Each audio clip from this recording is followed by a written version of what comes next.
Hello students, welcome to Ekam IAS academy. ఈరోజు current affairs సెషన్ని start చేద్దాం. ఈరోజు కరెంట్ అఫైర్స్లో మనం కవర్ చేయబోతున్న టాపిక్స్ ఇవి: Indira point, Indian handmade, Vikram one, INS Mahendragiri, right to vote, right to legal representation, legal metrology act 2009, performance grading index. So ముందుగా Indira point గురించి తెలుసుకుందాం. సో ఇది అసలు ఎందుకు న్యూస్లో ఉందో చూద్దాం. The directorate of lighthouses and lightships at Shri Vijayapuram Port Blair has approached the Andaman and Nicobar Coastal Zone Management Authority and Environment Ministry seeking approval for the protection and development work at the Indira Point.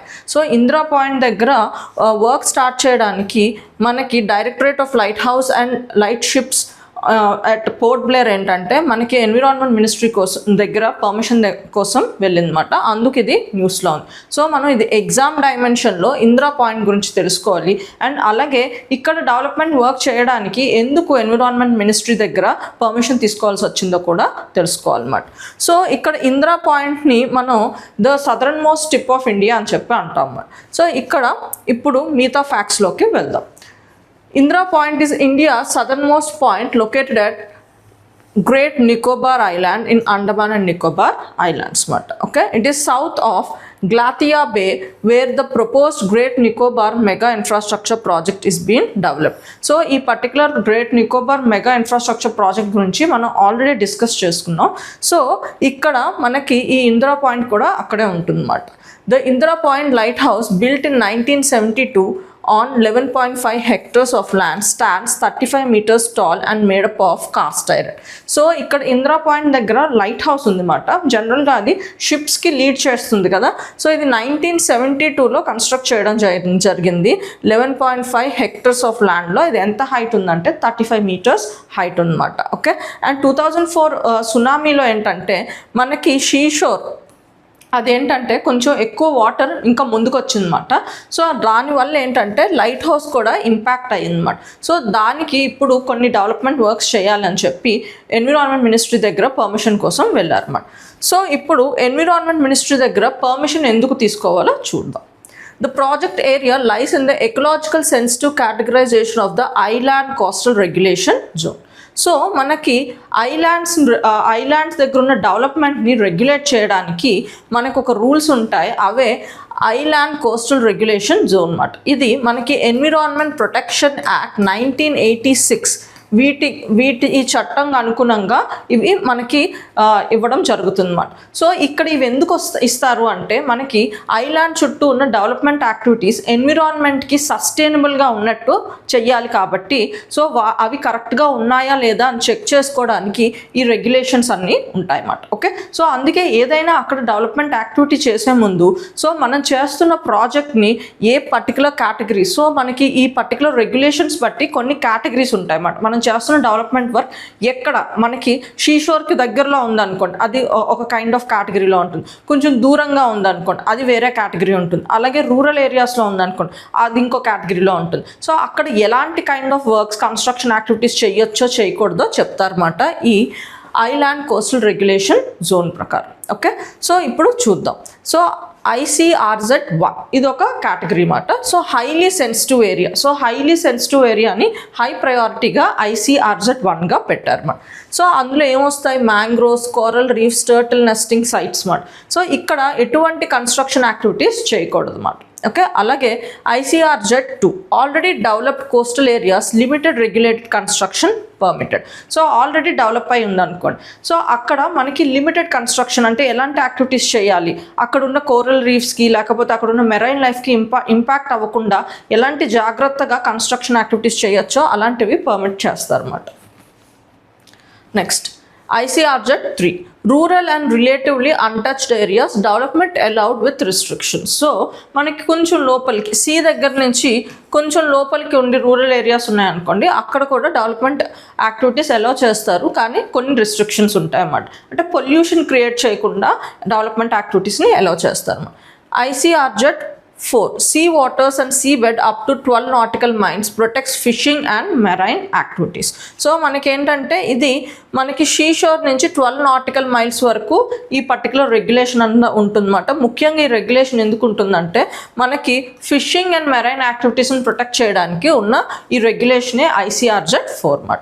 Okay, so ఇప్పుడు మనకి Indira point దగ్గర ఎందుకు development activities చేయడానికి ఎందుకు regulation అడుగుతుందంటే ఆ particular development activity మనకి ICRZ-1A and ICRZ-4లో పడుతుందన్నమాట. అందుకే అది పర్మిషన్ అడగడం జరిగింది. సో ICRZ-1Aలో ఏంటో రెస్ట్రిక్షన్స్ చూద్దాం. It's a highly protected zone where most development activities are prohibited.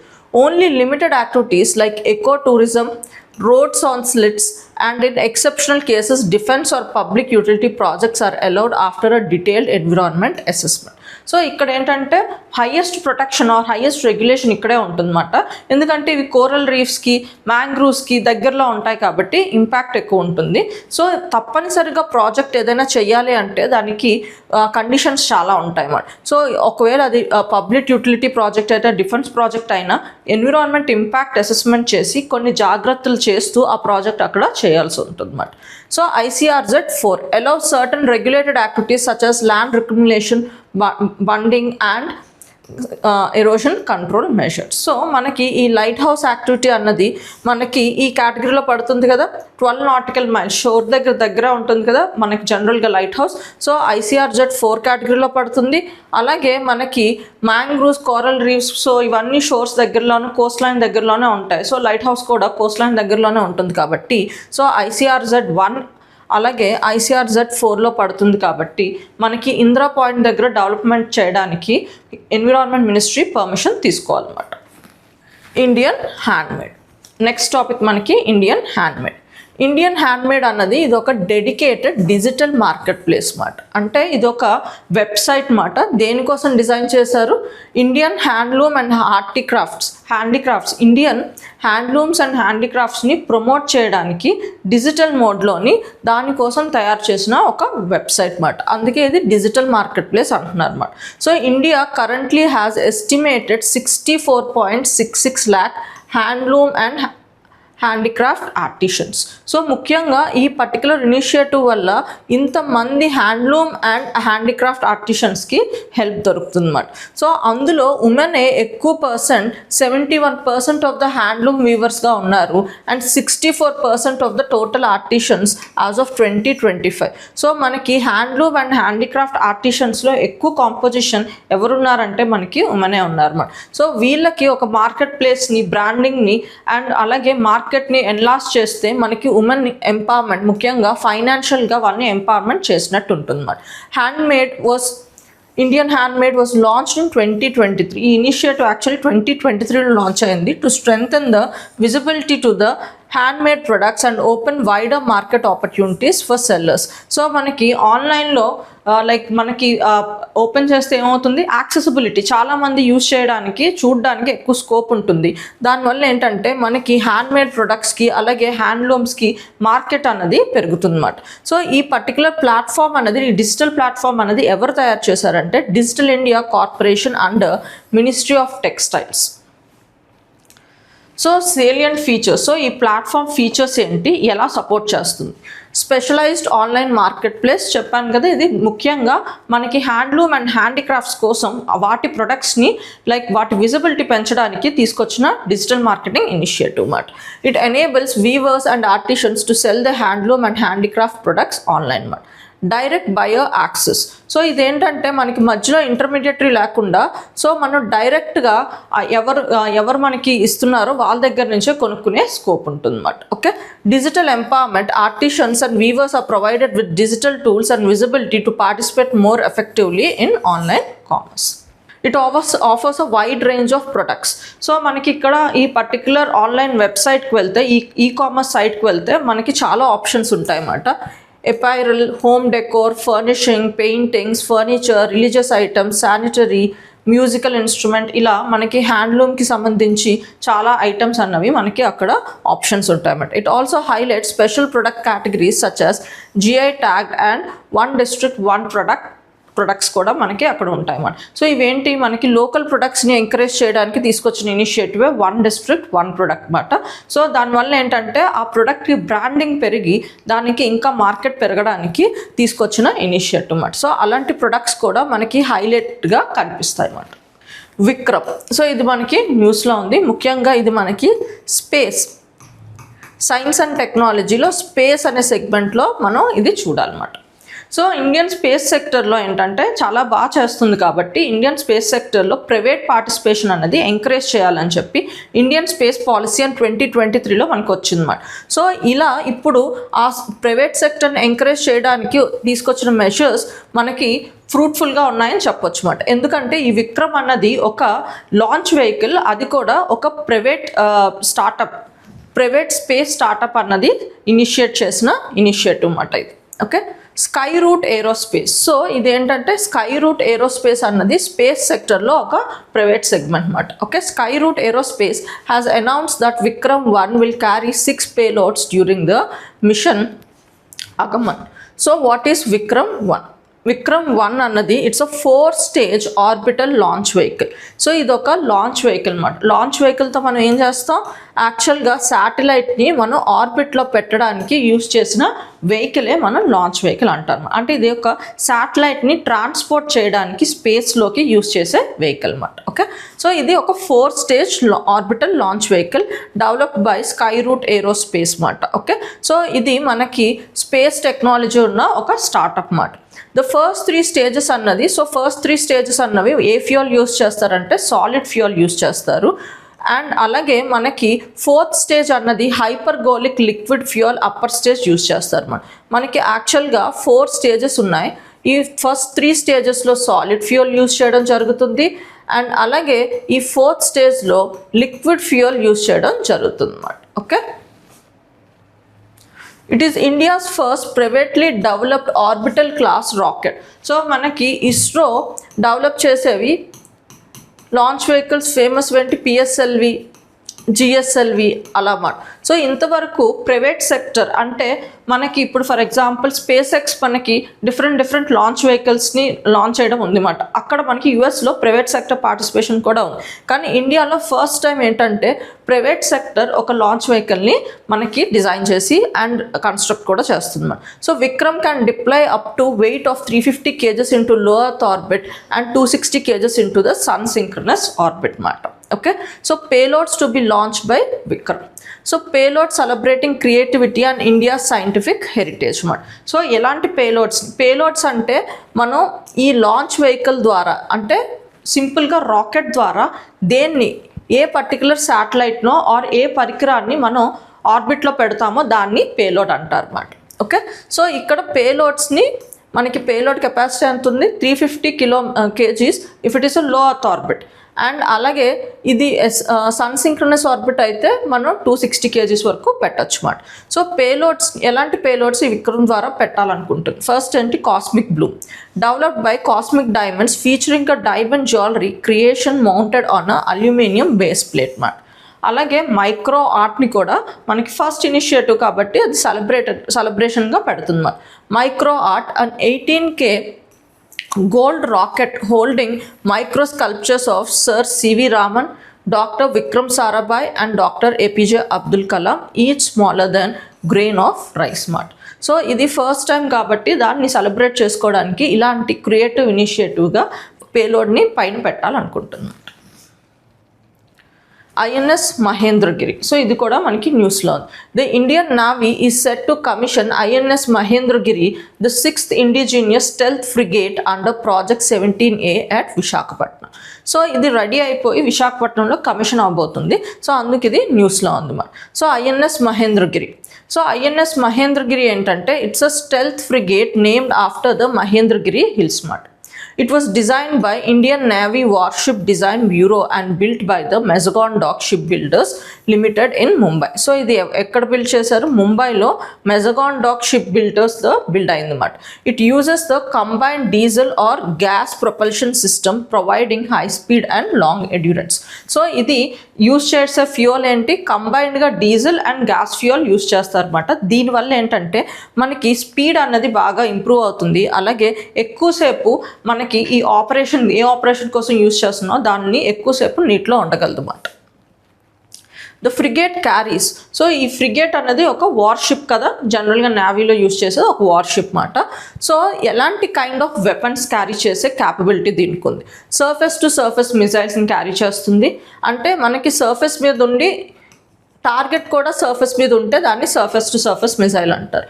అలాగే సర్ఫేస్ టు ఎయిర్. సో మనం సర్ఫేస్ మీద ఉండి మనం షూట్ చేయవలసింది ఎయిర్లో ఉందంటే దాన్ని సర్ఫేస్ టు ఎయిర్ మిసైల్ అంటారు. And electronic warfare systems, anti submarine warfare systems అంటే సబ్మెరైన్ అటాక్ చేయడానికి యూజ్ చేసే మెథడ్స్ మాట. And an integrated combat management system. Okay, with over 75% indigenous content, it is a major example of the Atmanirbhar Bharat initiative. So much of the content ఏంటి మనకి ఇండియాలోనే develop అయిందన్నమాట. So అందుకే 75% indigenous content మాట ఇది. So ఈ project 17A అంటే ఏంటి? ఇది మనం ఈ ప్రాజెక్ట్ 17A ప్రకారం మనం నీలగిరి క్లాస్ ఆఫ్ ఫ్రిగేట్స్ని తయారు చేసుకోవాలనుకున్నాం అన్నమాట. ఈ project 17A is a follow up class to project 17. ఈ ప్రాజెక్ట్ 17లో మనకి శివాలిక్ క్లాస్ ఫ్రిగేట్స్ని తయారు చేసాం. అంటే ఒక్కొక్క డిజైన్ మోడల్కి ఒక్కొక్క పేరు పెట్టాం. 17లో మనం శివాలిక్ క్లాస్ ఫ్రిగేట్స్ని పెట్టాం. అలాగే 17Aలో ఏంటంటే మనం ఇక్కడ నీలగిరి క్లాస్ ఫ్రిగేట్స్ పెట్టాం అన్నమాట. అందులోనే లాస్ట్ వన్నే మనకి మహేంద్రగిరి అన్నమాట. So it includes 7 stealth frigates మాట. స్టెల్త్ ఫెసిలిటీ అంటే ఏంటి? ఎనిమీస్కి దొరకకుండా మనం లైక్ యుద్ధం చేస్తే that is called as a stealth మాట. ఇప్పుడు ఫర్ ఎగ్జాంపుల్ ఈ వార్షిప్కి ఏంటంటే ఇట్ హ్యాస్ సర్టన్ టెక్నాలజీస్. మనకి ఎనిమీకి కనిపించకుండా, ఎనిమీ సోనార్కి వాటికి కనిపించకుండా జాగ్రత్తగా ఎక్కువసేపు వాటర్లో ఉంటూ ఇది చేయవలసిన పని స్మూత్గా చేసుకుంటే దాన్ని stealth facility or stealth technology ఉందని అంటారు అన్నమాట. Okay, so 4 been built by Mazagon dock ship builders limited Mumbai. So అందులో 4 ఏంటంటే ముంబైలో ఉన్న మెజగాన్ డాక్ షిప్ బిల్డర్స్ పోర్ట్లో బిల్డ్ అయ్యాయి. అండ్ ఇంకో 3 ఏంటంటే మనకి కోల్కతాలో ఉన్న garden reach ship builders and engineering ఇక్కడ బిల్ట్ అవ్వడం జరిగాయి అన్నమాట. The warships has a displacement of 6,670 tons and 149 meters long and can reach top speed of 28 knots and carry 225 personnel. So ఇదేంటంటే ఈ పర్టిక్యులర్ వార్షిప్స్ లైక్ వీటి specifications మాట. So మనం జనరల్గా వెయిట్ని ఎలా కొలుస్తామంటే డిస్ప్లేస్మెంట్లో కొలుస్తాం, అంటే ఎంత వాటర్ని చెదరగొడుతుందని చెప్పి. సో మనకి 6,670 tons అంత వెయిట్ ఉంది. అండ్ అలాగే ఇది ఎంత లెంత్ ఉందంటే 149 meters ఉంది. అండ్ అలాగే ఎంత స్పీడ్ వరకు ఇది సపోర్ట్ చేస్తుందంటే 28 knots. అండ్ అలాగే దీని కెపాసిటీ ఎంతమంది పీపుల్ని సపోర్ట్ చేస్తుంది అంటే 225 పీపుల్ని వెయిట్ని సపోర్ట్ చేస్తుంది అన్నమాట. రైట్ టు ఓట్ ఇది కూడా మనకి న్యూస్లో ఉంది. Recently demands were raise to recognize right to vote as a fundamental right. So right to ఓట్ని ఫండమెంటల్గా రైట్ చేయాలని చెప్పి మనకి డిమాండ్స్ అన్నవి ఇంక్రీజ్ అయ్యాయన్నమాట. అందుకు ఇది న్యూస్లో ఉంది. సో ఇప్పుడు మనం ఎగ్జామ్ డైమెన్షన్లో రైట్ టు ఓట్ స్టేటస్ ఏంటో తెలుసుకుందాం. అంటే కాన్స్టిట్యూషన్ ఏం చెప్పింది, అలాగే ఏమైనా లీగల్గా ఏమైనా యాక్ట్స్లో రైట్ టు ఓట్ గురించి చెప్పారా, అలాగే ఇప్పటి వరకు సుప్రీంకోర్టు ఎలాంటి అయినా తీర్పులు ఇచ్చిందా దీని మీద. సో దీని స్టేటస్ ఏంటో మనం తెలుసుకోవాలన్నమాట. Right to vote in India. So ఇది it's a constitutional right. Constitutional right అంటే ఇది కాన్స్టిట్యూషనల్లో చెప్పబడింది అన్నమాట. Related constitutional provision. సో కాన్స్టిట్యూషనల్లో చెప్పబడిందంటే ఏ పర్టికులర్ ఆర్టికల్స్లో ఎలా చెప్పారో తెలుసుకోవాలి. ఆర్టికల్ 325లో ఇది ప్రస్తావించబడింది. No person to be ineligible for inclusion in electoral rolls on the ground of religion, race, caste or sex. So మనకి రిలీజన్ పేరు కానీ ఆర్ రేస్ అయినా ఆర్ కాస్ట్ అయినా ఆర్ సెక్స్ వీటిని చూపిస్తూ మనకి ఇన్ఎలిజిబుల్ చేయకూడదు అన్నమాట. అంటే మీరు ఓటు వేయకూడదు ఎందుకంటే మీరు రిలీజన్కి సంబంధించిన వాళ్ళని, లేకపోతే ఈ రేస్కి సంబంధించిన వాళ్ళని, లేకపోతే ఈ కాస్ట్కి సంబంధించిన వాళ్ళు, లేకపోతే ఈ జెండర్కి సంబంధించిన వాళ్ళు కాబట్టి మీకు ఓటు హక్కు లేదు అని చెప్పడానికి వీల్లేదు అని ఆర్టికల్ 325 చెప్తుంది. And article 326 elections to the Lok Sabha and state legislative assemblies on the basis of adult franchise. So ఇక్కడ ఏంటంటే మనకి యూనివర్సల్ అడల్ట్ ఫ్రాంచైజ్ అన్నది మనకి ఆర్టికల్ 326 చెప్తుంది. ఇది ఏం చెప్తుందంటే మనకి ఎవరైనా 18 years కన్నా ఏజ్ ఎక్కువ ఉన్న వాళ్ళకి ఏంటంటే ఓటు హక్కు ఉంది. ముఖ్యంగా లోక్సభ అండ్ స్టేట్ లెజిస్లేటివ్ అసెంబ్లీస్లో పార్టిసిపేట్ చేయడానికి, ఎలక్షన్స్లో పార్టిసిపేట్ చేస్తూ వాళ్ళ ఓటు నమోదు చేయడానికి హక్కు ఉంది అని చెప్పి మనకి ఆర్టికల్ 326 చెప్తుంది అన్నమాట. Related sections under representation of people act. So ఇప్పుడు కాన్స్టిట్యూషనల్ ప్రొవిజన్స్ చూసాం కదా, అలాగే మనం రైట్ టు ఓట్ రిలేటెడ్గా ఏవైనా చట్టం ఉందా అండ్ అందులో ఉన్న ఫీచర్స్ ఏంటో చూద్దాం. సో మనకి రిప్రజెంటేషన్ ఆఫ్ పీపుల్ యాక్ట్ 1951 ఇది ఒక లా ఉంది. దానిలో సెక్షన్ 62లో కొన్ని ఓట్ గురించి కొన్ని విషయాలు చెప్పారన్నమాట. ఏంటది? Deals with the right to vote and imposes restrictions such as prohibiting voting in more than one constituency, disqualifying persons confined in the presence from voting. So ఇందులో ఏంటంటే ఎవరు ఓటు వేయకూడదో ఇక్కడ చెప్పారన్నమాట. ఓకే, సో ఎవరు వేయకూడదంట? ఒక కాన్స్టిట్యుయెన్సీలో ఓట్ చేసిన వాళ్ళు మళ్ళీ ఇంకో కాన్స్టిట్యుయెన్సీలో ఓట్ చేయడానికి వీల్లేదు. అండ్ అలాగే ఎవరైనా ప్రిజన్లో ఉంటే వాళ్ళు ఓట్ చేయడానికి వీల్లేదు, వాళ్ళు ఓటు హక్కును కోల్పోతారన్నమాట జైల్లో ఉన్న వాళ్ళు. అండ్ ఓన్లీ ఎక్సెప్షన్ ఏంటంటే ప్రివెంటివ్ డిటెనీస్ ఏంటంటే వీళ్ళు ఏంటంటే ఏదైనా లైక్ ప్రమాదం పబ్లిక్కి లేకపోతే ఏదైనా ఇల్లీగల్ యాక్టివిటీ చేస్తారు ఏమో అని చెప్పి వాళ్ళని కస్టడీలోకి తీసుకుంటాం అన్నమాట. దాన్నే ప్రివెంటివ్ డిటెన్షన్ అంటారు. సో ఇలా రిస్ట్రిక్షన్ వీళ్ళకి మాత్రం ఉండదు అన్నమాట. Okay, section 16 of the representation of the people act 1950. అలాగే మనకి ఇంకో యాక్ట్ ఉంది, రిప్రజెంటేషన్ ఆఫ్ పీపుల్ యాక్ట్ 1950 అన్నమాట. అందులో సెక్షన్ 16లో ఏం చెప్తున్నారో చూద్దాం. Specifies disqualification for inclusion in the electoral rolls such as non-citizenship, unsoundness of the mind declared by the competent court, or disqualification due to corrupt or illegal electoral practices. ఇందులో కూడా ఏం చెప్తున్నారంటే ఏ టైంలో మీకు ఓటు హక్కు ఉన్నా ఎప్పుడు అది మీకు రద్దు అయిపోతుందో ఆ కండిషన్స్ ఇచ్చారన్నమాట. ఎప్పుడు మనకి నాన్ సిటిజన్షిప్ అంటే నువ్వు ఇండియాలో ఓట్ చేయాలనుకుంటే నీకు ఇండియన్ సిటిజన్ అయి ఉండాలి, లేకపోతే నువ్వు ఓట్ చేసే హక్కు లేదు నీకు.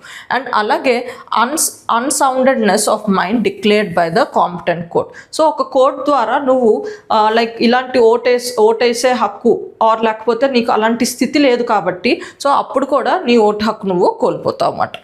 అండ్ ఇంకొకటి ఆర్ డిస్క్వాలిఫికేషన్ డ్యూ టు అంటే నువ్వు ఒక కరప్షన్లోనో ఆర్ ఇల్లీగల్ యాక్టివిటీస్ ఏదైనా చేసి అలాంటప్పుడు కూడా నీకు ఉన్న ఓటు హక్కు, నువ్వు సిటిజన్ అయినా నీ ఓటు హక్కు కోల్పోతావు. సో ఇలా ఈ రెండు లాస్లోని ఓటింగ్ గురించి మాట్లాడడం జరిగింది. ముఖ్యంగా రెండిట్లో ఏంటంటే ఏం చెప్తున్నారు, ఎలాంటి కేసెస్లో ఓటు హక్కు ఉండదో చెప్తున్నారు అన్నమాట.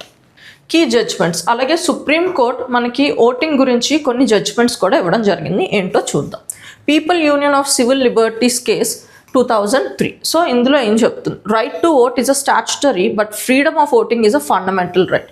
సో రైట్ టు ఓట్ అన్నది మనకి స్టాచ్యుటరీ రైట్ అంట, అంటే లా ద్వారా వచ్చిన రైట్. కానీ ఫ్రీడమ్ ఆఫ్ ఓటింగ్ అంటే మీరు ఓట్ చేయాలా వద్దా అన్నది ఒక ఫండమెంటల్ రైట్. ముఖ్యంగా దాన్ని దేంతో పరిగణిస్తున్నారు, article 19(1)(a). Anoop Baranwal versus union of India 2023. So recognized it as a constitutional right rather than statutory or fundamental right. So ఇక్కడ ఏమంటున్నారంటే ఇది కాన్స్టిట్యూషనల్ రైట్ కానీ స్టాచ్యుటరీ ఆర్ ఫండమెంటల్ రైట్ కాదని చెప్తున్నారు. రైట్ టు లీగల్ రిప్రజెంటేషన్, ఇది మన నెక్స్ట్ ఆర్టికల్. సో ఇది ఎందుకు న్యూస్లో ఉంది. Faizabad Bar Association resolved not to represent the accused in the Ayodhya Ram Temple embezzlement case. So మనకి అయోధ్య రామ్ టెంపుల్ కేసులో ఉన్న వాళ్ళకి ఈ ఫైజాబాద్ బార్ అసోసియేషన్ వాళ్ళు మేము లైక్ ఎలాంటి రిప్రజెంటేషన్ ఎవరిని వాదించడానికి మేము ఒప్పుకోము అని చెప్పి ఒక రెజల్యూషన్ పాస్ చేశారన్నమాట. సో దానివల్ల ఇది రైట్ టు లీగల్ రిప్రజెంటేషన్ అనేది న్యూస్లోకి వచ్చింది. సో ఇది మనం ఎగ్జామ్ డైమెన్షన్లో తెలుసుకోవాలన్నమాట. సో ఈ రైట్ టు లీగల్ రిప్రజెంటేషన్ మనకి ఎక్కడ లైక్ ప్రస్తావించబడింది కాన్స్టిట్యూషన్లో అంటే article 22, that is fundamental right మాట. So no arrested person shall be denied the right to consult and defend by the legal practitioner of their choice. So ఎవరైనా arrest అయితే వాళ్ళకి ఒక రైట్ ఉంటుంది, వాళ్ళు ఏంటంటే ఎవరు వాళ్ళని డిఫెండ్ చేయాలో, ఏ లాయర్ డిఫెండ్ చేయాలో సో డిఫెండ్ చేసుకోవడానికి ఒక లాయర్ వాళ్ళని ఏర్పాటు చేసుకునే రైట్ ఉంటుంది అన్నమాట. Article 39A directive principle. No, the state must ensure that no citizen is denied access to justice due to economic or other disabilities.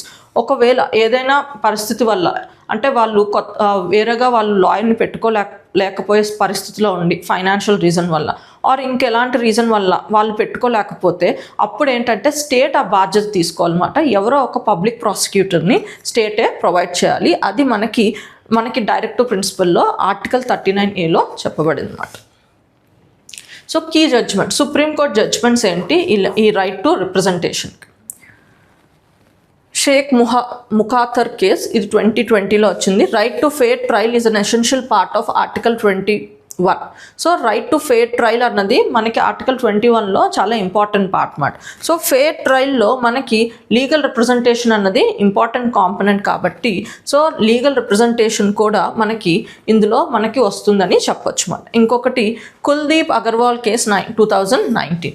An individual lawyer may refuse a case under special circumstances, but bar association cannot collectively boycott or refuse representation. So మనకి lawyers అందరికీ కలిపి ఉన్న ఒక అసోసియేషనే bar association కదా. So ఆ particular like స్టేట్కి ఒక bar associations అలా ఉంటాయి అన్నమాట. సో మనకి ఇక్కడ స్పెషల్ సర్కమ్స్టాన్సెస్లో ఒక లాయర్ నేను ఆ కేసు వాదించను అని చెప్పొచ్చు, కానీ కంప్లీట్ బార్ అసోసియేషన్ దాన్ని బ్యాన్ చేయడానికి వీల్లేదని చెప్తున్నారు. And M. Rafi versus State of Tamil Nadu 2010. Any bar association resolution denying legal representation to particular accused persons is illegal and void. Okay, so ఎవరైనా బార్ అసోసియేషన్ మేము represent చెయ్యము అని చెప్పి స్టేట్మెంట్లు ఎవరైనా రెజల్యూషన్ పాస్ చేస్తే అది ఇల్లీగల్ అని చెప్తున్నమాట. Legal Metrology Act 2009, మన next topic. The Department of Consumer Affairs has amended the Legal Metrology Rules 2011 under Legal Metrology Act 2009. So అందుకే ఇది న్యూస్లో ఉంది. Amendment reduces compliance burden, lowers verification costs and promotes ease of doing business. So ఈ amendment ఈ particular reasons కోసం జరిగిందన్నమాట. So మనం exam డైమెన్షన్లో ఈ లీగల్ మెట్రాలజీ యాక్ట్ 2009 గురించి తెలుసుకోవాలి. అసలు ఏంటి act? It aims to standardise and regulate weights and measures and ensure fairness in trade and commerce. So ఈ మెట్రాలజీ అంటే ఏంటంటే మనకి సైన్స్ ఆఫ్ మెషర్మెంట్ అన్నమాట. సైన్స్ ఆఫ్ మెషర్మెంట్ అంటే ఏంటి? Measuring of physical quantities like length, time, okay. So ఇలాంటి వాటిని, temperature, so వీటికి స్టాండర్డ్ సెట్ చేసే మెజర్మెంట్ టూల్స్ ఉంటాయి కదా. సో వీటిని మెజర్ చేసే మెజరింగ్ టూల్స్ ఉంటాయి. సో వాటి స్టాండర్డ్స్ కోసం సెట్ చేసేదే ఈ మెట్రాలజీ మాట. సో మనకి ఇప్పుడు ఫర్ ఎగ్జాంపుల్ ఇప్పుడు మీరు ఏదైనా షాప్కి వెళ్ళి 1 kg రైస్ కొన్నారనుకోండి, ఆ షాప్ కీపర్ ఏం చేస్తారు? ఆ 1 kg రైస్ని వేయింగ్ మిషన్లో తూచి మనకి ఇస్తారు అన్నమాట. సో ఈ మెట్రాలజీ డిపార్ట్మెంట్ ఆర్ మెట్రాలజీ ఏం చేస్తుందంటే ఆ 1 kg రైస్ తూసిన వేయింగ్ మిషన్ ఉంది కదా, అది కరెక్ట్గా 1 kgని చూస్తుందో లేదా ఆ మెజరింగ్ డివైజెస్ని ప్రిసైజ్గా ఉన్నాయా లేవా అన్నవి లైక్ అనలైజ్ చేస్తూ మనకి ఆ మెజరింగ్ డివైజెస్ని ప్రిసైజ్గా ఇస్తుంది అన్నమాట. సో అదే సైన్స్ ఆఫ్ మెజర్మెంట్ అంటారు అన్నమాట. సో మనకి ఇండియాలో దీన్ని డీల్ చేసేది ఒక లీగల్ మెట్రాలజీ యాక్ట్ 2009 అన్నమాట. అందుకే ఇది aims to standardise and regulate weights and measures and ensure fairness in trade and commerce అన్నమాట. Important rules under the Act. Legal Metrology General Rules 2011 regulates the design, calibration, permissible errors and stamping of measuring instruments such as weigh bridges, thermometers and taximeters. Okay, so ఇవేంటంటే measuring devices ఉంటాయి కదా, అవి ప్రిసైజ్గా ఉన్నాయా లేదా, ఎలాంటి errors permissible errors అలాంటి standards అన్నీ ఇస్తుందన్నమాట ఇది. Okay, legal metrology packaged commodities rules అన్నమాట. సో ప్యాకేజింగ్ చేస్తున్నప్పుడు ఎలాంటి రూల్స్ ఫాలో అవ్వాలో చెప్తుంది. Mandates label details on packaged goods such as country of origin, net quantity, maximum retail prices, ఇలా మనకి ప్యాకింగ్ పైన డీటెయిల్స్ ఇస్తారు కదా. ఎందుకు ఆ డీటెయిల్స్ స్పెసిఫిక్గా ఈ డీటెయిల్స్ అనేవి ప్రొవైడ్ చేయాలని చెప్పి రూల్స్ స్పెసిఫై చేస్తుంది ఈ particular act. Performance grading index. So next topic and last topic మనకి పర్ఫార్మెన్స్ గ్రేడింగ్ ఇండెక్స్ మాట. Ministry of education release the performance grading index 2.0 for the states and districts reports for 2025 to 26 మాట. So ఏంటి performance grading index? Performance grading index was developed to assess the performance of school education system and promote improvements at the state and district levels. So ఈ initiative ఏంటంటే మన school education system క్వాలిటీని improve చేయడానికి తీసుకొచ్చిన ఒక measurement. So ఇదేంటంటే time to time school education system ఎలా ఉందో అసెస్ చేస్తూ వాటికి ర్యాంకింగ్ ఇవ్వడం వల్ల ఏంటంటే సో ఇంప్రూవ్మెంట్కి స్కోప్ ఉంటుంది. సో ఇదేంటంటే స్కూల్ ఎడ్యుకేషన్ సిస్టమ్ని డిస్ట్రిక్ట్ లెవెల్లో స్టేట్ లెవెల్లో అసెస్ చేస్తూ మనకి కొన్ని ర్యాంకింగ్ కేటగిరీస్లో ఇస్తుందన్నమాట. It is released annually by the department of school education and literacy. So ఇది మినిస్ట్రీ ఆఫ్ ఎడ్యుకేషన్ కింద department of school education and literacy ఉంటుంది. సో అది ప్రతి ఏటా మనకి స్కూల్ పర్ఫార్మెన్స్ని అనలైజ్ చేస్తూ ఇస్తున్న రిపోర్ట్ మాట. సో ఇది స్టేట్ లెవెల్లో ఇస్తుంది, డిస్ట్రిక్ట్ లెవెల్లో కూడా ఇస్తుంది. సో స్టేట్ లెవెల్లో ఏ పారామీటర్స్ని యూజ్ చేస్తూ అసెస్ చేస్తుందో చూద్దాం. సో స్టేట్ లెవెల్లో it measures school education performance on the states మాట. ముఖ్యంగా మనకి 1000 మార్క్స్ మీద అసెస్ చేస్తుంది అన్నమాట. సో ఈ 1000 మార్క్స్ ఎలా అసెస్ చేస్తుందంటే 6 డొమైన్స్లో, అంటే మనకి చెప్పాలంటే 1000 మార్క్స్కి ఎగ్జామ్ ఉంది 6 సబ్జెక్ట్స్ మీద మాట.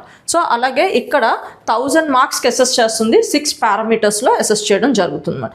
ఇది ఎవరు రిలీజ్ చేస్తారంటే ఆల్రెడీ చెప్పాను కదా, department of school education and literacy. So అలాగే 6 డొమైన్స్లో దీన్ని అసెస్ చేస్తారు. ఏంటా డొమైన్స్ అంటే learning outcomes and quality, access, infrastructure and facilities ఎలా ఉన్నాయి, ముఖ్యంగా bathroom facilities, like digital boards ఉన్నాయా, లేకపోతే లైక్ మనకి మిగతా ఫెసిలిటీస్ అన్ని లైబ్రరీ ఫెసిలిటీస్ ఇలాంటివన్నీ ఉన్నాయా లేదా, equity, okay, governance processes, teacher education and training. So ఈ 6 పారామీటర్స్లో దానికి మార్క్స్ ఇస్తూ 1000 మార్క్స్కి అది స్కూల్ అసెస్మెంట్ చేస్తుంది.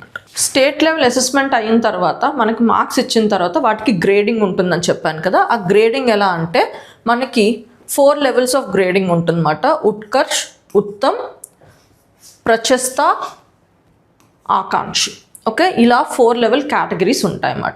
సో ఉత్కర్ష్ అంటే ఎక్సలెంట్ పర్ఫార్మెన్స్, ఉత్తమ్ అంటే గుడ్ పర్ఫార్మెన్స్, ఇదేంటంటే ప్రశస్త అంటే ట్రయింగ్, వీళ్ళు ఆస్పిరేషనల్ అన్నమాట.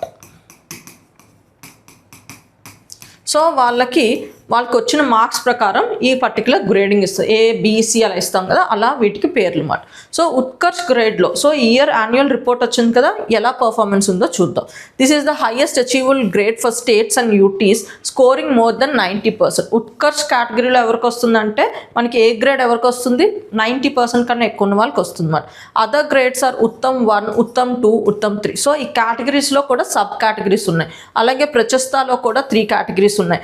అలాగే ఆకాశినిలో కూడా మనకి 3 కేటగిరీస్ ఉంటాయి అన్నమాట. ఆకాశినిలో మినిమం 21 to 30, సో ఈ పర్సంటేజ్లో ఉండాలన్నమాట. ఓకే, సో అలాగే మనకి ఆకాశిని 2లో 11 to 20% ఉండాలి. ఆకాశిని 3లో అప్ టు 10% ఉండాలన్నమాట. సో పర్ఫార్మెన్స్, ఈ ఇయర్ పర్ఫార్మెన్స్ 2.0 అన్నాను కదా, 2025 to 2026. సో పర్ఫార్మెన్స్ ఎలా ఉంది? టాప్ పర్ఫార్మర్ ఎవరంటే మనకి చండీగఢ్ అనమాట. It became the first state or UT in the PGI 2.0 series to enter the Uttam range. So Uttam రేంజ్లో మనకి ఉత్కర్ష్ లేదు, ఉత్తమ్ రేంజ్లో టాప్ పర్ఫార్మర్ అనమాట. స్కోరింగ్ 766 out of 1000 అనమాట. Delhi has been placed among the countries better performing states and UTs అనమాట. No state reach the Utkarsh or Uttam 1 or 2 level. So మనం ఉత్తమ్ 3 లెవెల్లోనే చండీగఢ్ ఉందికోండి. సెకండ్ టాప్ ఎవరున్నారంటే మనకి Punjab, Kerala, Delhi and union territory of Dadra Nagar Haveli అన్నమాట. ఓకే, సో వీళ్ళు second పొజిషన్లో ఉండడం జరిగింది అన్నమాట. సో రిమైనింగ్ స్టేట్స్ వర్ డిస్ట్రిబ్యూటెడ్ అక్రాస్ ప్రశస్త 2, 3 అండ్ ఆకాంక్షి 1 అన్నమాట. సో పంజాబ్ ఏంటంటే నేషనల్ లీడర్గా ఉంది, only state of UT in Uttam 3 in learning outcomes అన్నమాట. Okay, Meghalaya state in the last in Aakanshi 2. ఇవి ఫ్యాక్ట్స్ గుర్తుంచుకోవాలి. అలాగే మనకి డిస్ట్రిక్ట్ లెవెల్లో కూడా స్కూల్ అసెస్మెంట్, ఎడ్యుకేషన్ అసెస్మెంట్ అవుతుంది కదా. సో వాటికి ఎన్ని మార్క్స్తో వాళ్ళు అసెస్ చేస్తారంటే 600 మార్క్స్తో అసెస్ చేస్తారు. సో మనకి స్టేట్ లెవెల్లో అయితే 1000, ఇక్కడ మనకి డిస్ట్రిక్ట్ లెవెల్లో అయితే 600. అండ్ ఇక్కడ కూడా మనకి 6 పారామీటర్స్లో అసెస్ చేయడం జరుగుతుంది. ఏంటా 6 పారామీటర్స్ అంటే outcomes, effective class room transactions, infrastructure facilities and student entitlement, school safety and child protection, digital learning, governance, process one. So ఇక్కడ పర్ఫార్మెన్స్ ఎలా ఉందో చూద్దాం మనం. మొత్తం మనకి 462 డిస్ట్రిక్ట్స్ ఇంప్రూవ్ చేసుకున్నాయన్నమాట వాళ్ళ స్కోర్లో. 50 డిస్ట్రిక్ట్స్ అచీవ్ చేసే గ్రేడ్ లెవెల్ ఇంప్రూవ్మెంట్ని అచీవ్ చేసుకున్నాయన్నమాట. No district reach the highest Utkarsh grade. మనకి ఈవెన్ స్టేట్ లెవెల్లో ఉత్కర్ష్ గ్రేడ్ ఎవరు లేరు, అలాగే డిస్ట్రిక్ట్ లెవెల్లో కూడా ఉత్కర్ష్ గ్రేడ్ లేరు అన్నమాట. Only 1 district attain the Uttam 1 grade అన్నమాట. సో మొత్తం ఇండియాలో ఒకే ఒక డిస్ట్రిక్ట్ ఉత్తమ్ 1 గ్రేడ్ని అచీవ్ చేసింది అన్నమాట. సో మీరు నాకు అది ఏ డిస్ట్రిక్టో నాకు కామెంట్ సెక్షన్లో చెప్పండి. 19 districts entered Uttam 2 by scoring more than 70% of the marks mark. So top 19 districts include A states nunchi unnai. 7 from Punjab, 4 from Delhi, 3 from Kerala, 2 from Maharashtra and Chandigarh, Dio and Hamirpur. Okay, the number of districts in Uttam 3 increased from 75 to 97. Thank you.